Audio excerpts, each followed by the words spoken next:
Wednesday, 8 July 1942. Dear Kitty, years seem to have passed between Sunday and now. So much has happened. It is just as if the whole world had turned upside down. But I am still alive, Kitty, and that is the main thing Daddy says. Yes, I'm still alive indeed.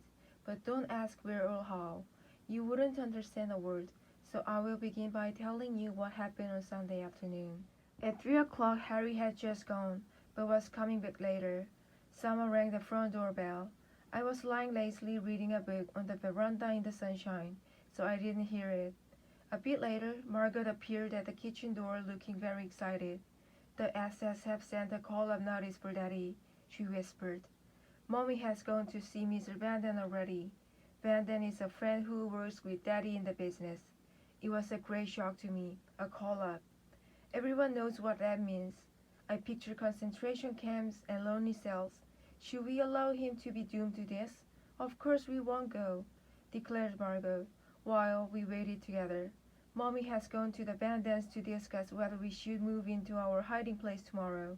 The Vandans are going with us, so we shall be 7 in all. Silence. We couldn't talk anymore, thinking about Daddy, who, little knowing what was going on, was visiting some old people in the Jute Valley. Waiting for Mommy, the heat and suspense all made us very overawed and silent. Suddenly the bell rang again. That is Harry, I said. Don't open the door. Margot held me back, but it was not necessary as we heard Mommy and Mr. Vanden downstairs talking to Harry. Then they came in and closed the door behind them. Each time the bell went, Margot or I had to creep softly down to see if it was Daddy, not opening the door to anyone else. Margot and I were sent out of the room. Vanden wanted to talk to Mommy alone. When we were alone together in our bedroom, Margot told me that the cola was not for Daddy, but for her. I was more frightened than ever and began to cry. Margot is 16. Would they really take girls of that age away alone? But thank goodness, she won't go. Mommy says so herself.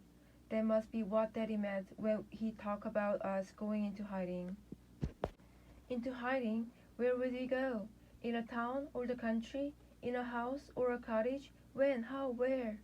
These were questions I was not allowed to ask, but I couldn't get them out of my mind. Margot and I began to pack some of our most vital belongings into school satchel. The first thing I put in was this diary, then hair curls, handkerchiefs, school books, a comb, all letters.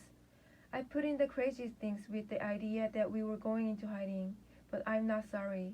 Memories mean more to me than dresses.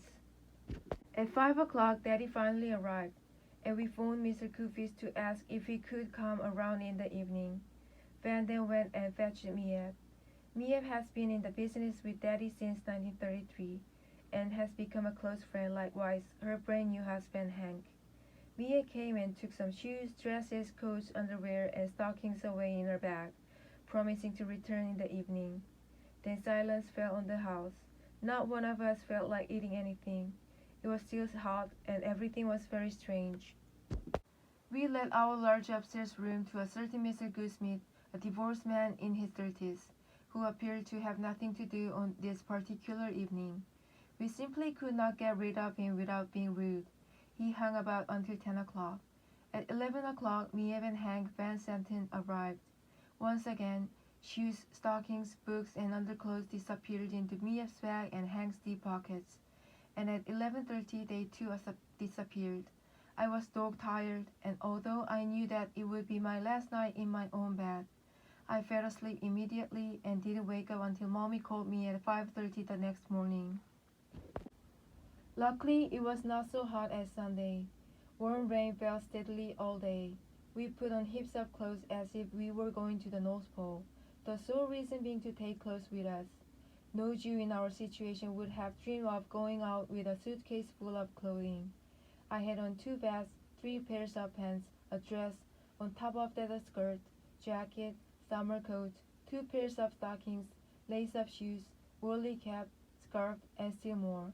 I was nearly starved before we started, but no one inquired about that. Margot filled her satchel with schoolbooks, fetched her bicycle, and rode up behind Miep into the unknown, as far as I was concerned. You see, I still didn't know where our secret hiding place was to be. At 7:30, the door closed behind us. Murja, my little cat, was the only creature to whom I said farewell.